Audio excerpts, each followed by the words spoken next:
Hello বন্ধুরা, আসসালামু আলাইকুম। আমার চ্যানেলে আরও একবার আপনাদের স্বাগতম। আজকে আপনাদের আবারও নিয়ে আসলাম আমার যে ধুন্দুলের প্রজেক্ট রয়েছে। ধুন্দুলের প্রজেক্টে আমার ধুন্দুলের গাছের কী অবস্থা এবং ফল ফুল কেমন এসেছে তার ভিডিও আপনাদের মাঝে শেয়ার করব। চলেন ভিডিওটা শুরু করা যাক। আপনারা দেখতে পাচ্ছেন এটা হচ্ছে আমার ধুন্দুলের প্রজেক্ট। অলরেডি সম্পূর্ণ মাছা কিন্তু সেয়ে যাওয়া ভাব, কারণ গাছের গ্রোথ ভালো, গাছে অলরেডি ফল ফুল সম্পূর্ণ ভরে গেছে। আপনাদের যদি আমি দেখাবো অবশ্যই আমার গাছে কীরকম ফল ফুল চলে আসছে। তার আগে আপনাদের দেখাই যে আমার গাছের অবস্থা কীরকম, গাছের কন্ডিশন কীরকম, এবং আমি যেহেতু ধুন্দুলের ফল চলে আসছে, ধুন্দুলের মাছি পোকার হাত থেকে ধুন্দুলকে বাঁচানোর জন্য আমি আমার প্রজেক্টে কী ব্যবস্থা নিয়েছি তার ভিডিও আপনাদের মাঝে দিচ্ছি। আপনারা দেখেন যে আমার কিন্তু প্রতিটি গাছের কিন্তু গ্রোথ ভালো মাশাআল্লাহ, এবং শাখা পোশাকাগুলোর গ্রোথ ভালো, এবং গাছের যে চেহারা মাশাআল্লাহ 100 এখানে গাছে কোনো ছত্রাকের আক্রমণ নাই এবং গাছে কোনো রোগবালাই চোখে পড়তেছে না। আপনারা দেখেন যেদিকে তাকাবেন শুধু পাতাগুলো কালো কুচকুচে আপনার রং ধারণ করেছে। এটা হচ্ছে একটি ভালো দিক, কারণ গাছে যদি পাতার কালো সাইজ বা গাছের পাতার কালার ভালো, গাছের পাতার সাইজ ভালো, তাহলে বুঝবেন যে আপনার গাছ ভালো রয়েছে, গাছে কোনো ছত্রাকের আক্রমণ ঘটেনি।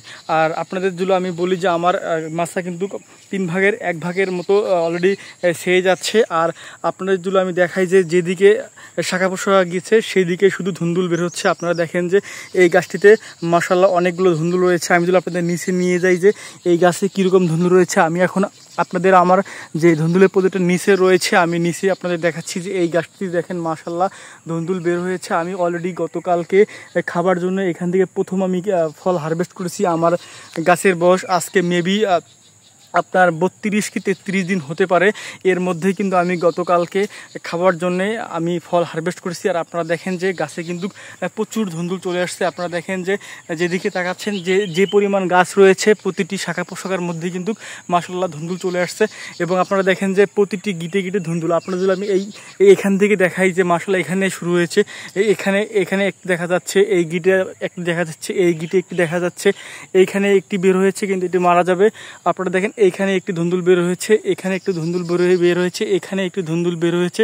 এবং এই শাখা পোশাকাটি যতদূর গিয়েছে মাশাআল্লাহ প্রতিটি শাখা পোশাকার মধ্যে আপনারা যদি দেখেন যে ধুন্দুল বের হচ্ছে। এবং এই জালিগুলো যদি আপনার বাঁচে তাহলে অবশ্যই আমার মাছা সম্পূর্ণ ভরে যাবে ধুন্দুল দিয়ে। আমি আপনাদের মাঝে অবশ্যই তার ভিডিও দেখাবো। আপনারা দেখেন যেদিকে তাকাবেন শুধু লম্বা লম্বা ধুন্দুল আপনারা দেখতে পাবেন। আপনারা দেখেন আমার এটা হচ্ছে ধুন্দুলের প্রজেক্ট। আমি এর আগে এখানে করলার প্রজেক্ট করেছিলাম, করলার শেষে আমি ধুন্দুলের চারা রোপণ করছি। আজকে বয়স 31 কি 32 দিন হতে পারে, এই 2-1 দিন আগাবাসা হতে পারে, এরকমই হবে। আপনারা দেখেন যে এই গাছটিতে দেখেন ধুন্দুল চলে আসছে। আপনারা দেখেন মাশাআল্লাহ এখানে দেখেন 3টি ধুন্দুল বের হয়েছে এবং এখানে একটি ধুন্দুল বের হয়েছে। যেদিকে তাকাবেন মাশাআল্লাহ ধুন্দুল আর ধুন্দুল। আপনাদের যদি আমি এই সাইডটি দেখাই যে এখানে আমার কিন্তু 41টি গাছ রয়েছে, 41টি গাছে মাশাআল্লাহ ধুন্দুল চলে আসছে। এখনও যেহেতু 31 কি 32 দিন আপনার গাছের বয়স, আর হয়তোবা পুরো দমে ধুন্দুল নামতে হয়তো বা আরও এখন 1-2 সপ্তাহের মধ্যে আমি বাজারে ফল হারভেস্ট করব। যেহেতু আমি কালকে খাবার জন্য আমি প্রথমে খাবার জন্য হারভেস্ট করেছি, মাশাআল্লাহ ফলগুলো অনেক ভালো আর ফলের ওয়েট রয়েছে। আপনারা দেখেন যেদিকে তাকাবেন শুধু ধুন্দুল। এই দেখেন ধুন্দুলের সাইজ দেখেন। এখানে আপনারা দেখতে পাচ্ছেন যে এখানে 2টি ধুন্দুল রয়েছে, এইটি একটি ধুন্দুল, এইটি একটি ধুন্দুল। দেখেন ধুন্দুলের সাইজ এবং ধুন্দুলের কালার দেখেন মাশাআল্লাহ। এটা হচ্ছে গ্রিন লাইন সিডের একটি বীজ, এটা হচ্ছে রিশান, মেবি রিশান। আমি যেহেতু প্রথম আমার এই প্রজেক্টে ধুন্দুল রোপণ করেছি, এর আগে আমি করলার প্রজেক্ট করেছিলাম। করলা শেষ হওয়ার পরে আমি ধুন্দুলের প্রজেক্টে চলে এসেছি। যেহেতু আমি এই জমিতে কপি রোপণ করব, সেহেতু মাঝখানে আমি 3-4 মাস সময় পাবো, এজন্য আমি এই প্রজেক্ট করেছি। আর এদিকে রয়েছে আমার চিচিঙ্গা। আমি এই চিচিঙ্গার ভিডিও অবশ্যই আপনাদের মাঝে পরবর্তীতে নিয়ে আসবো। আর হচ্ছে যে আমি আমার এই প্রজেক্টে যেহেতু ধুন্দুলের প্রধান শত্রু হচ্ছে মাছি পোকা, বা যে কোনো কুমড়া ফসলের আপনার শত্রু হচ্ছে মাছি পোকা। এই মাছি পোকা দূর করার জন্য আমি ইয়েলো পেপার ব্যবহার করেছি। আপনাদের সেটা আমি দেখাবো যে ইয়েলো পেপারের কাজ কি। এটা হচ্ছে ইয়েলো পেপার।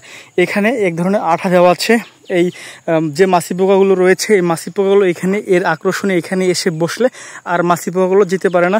আপনারা দেখেন যে আমার ইয়েলো পেপারে কিন্তু অনেক ছোট ছোট প্লাস অনেক মাছি পোকা আটকাছে। আমি আপনাদের ওইদিকে দেখাই যে আমার যে আমি এখানে 4টি ইয়েলো পেপার দিয়েছি, 4টি ইয়েলো পেপারে মাশাআল্লাহ অনেকগুলো মাছি পোকা আটকেছে। দেখেন আপনারা দেখেন এখানে পোকা এগুলো আটকেছে, কারণ এটা হচ্ছে আপনার উপকারী এবং অপকারী দুটি পোকাই আপনার ধ্বংস হয়। এদিকে যেহেতু একটি আপনার গুণ রয়েছে, অপরদিকে আর একটি গুণ রয়েছে, যেহেতু উপকারী এবং অপকারী দুটি পোকাই আপনার ইয়েলো পেপারে বসলে আর উঠতে পারে না। আর এখানে দেখেন মাশাআল্লাহ এখানে আমার ইয়েলো পেপার কাজ শুরু করে দিয়েছে। আমি গতকালকে দিয়েছি মাশাআল্লাহ, এখন একটি মাছি নড়তেছে।